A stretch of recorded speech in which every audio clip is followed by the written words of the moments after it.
ako sa dvaja debili zoznámili, že Cinko a Mateo si dali veľmi peknú hru. Potom povedali, že je to veľmi dobre i že im to chutí, že je to dobré. Teraz si čo poviem normálne, lebo hej, cigáni tu zobrali cigaretu, fajčili, toto vám príde normálne, mňa to nepríde, lebo mali debili cigánky, nemyslím to zle, ale že by zomrali, že by sa mali dobre a niektorých bolo že by niekde v 18 rokoch prestali fajčiť a že by prestali drogovať, možno to čus sa takto predávkoval bracho, nevieš, čo to je, opíš o každom,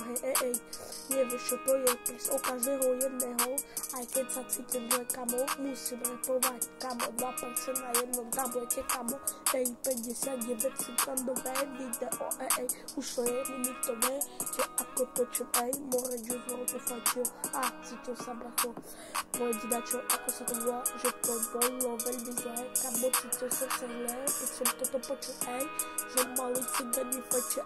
aj keď som chorý, budem repovať, bracho, ja mám úplne v piči, keď debili, cigánske fajčili, cadenky a fajčili, brali ich malé deti debili, cigáni už prestate more fajčiť, nevieš, čo môže taká vyjebaná malá cigareta dosiahnuť na tvojom srdce, na tvojom všetkom, kamo, tak si máš tvoj život. Máš si tvoj ten vyjebaný skúsený život, aj keď sa cítim zle, kamo, musím rešiť, že by som mal nejaké vúsej, že som v chudobnej rodine, bracho, no nemali sme peniaze, bracho, ja, že som iba v chudobnej,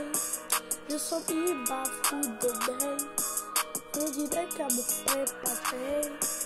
nevieš, ako sa to cíti, kamo, keď tu človek, kamo, fajčí cigarety, nevieš, čo rozpráva, bracho,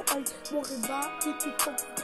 vieš, ak to boli, kamo, keď tu juice sa predávkoval a skapal, potom tu ľudia rozprávajú, že to kokain robí, že to tráva fetamín a neviem ešte čo, brachy. Ja.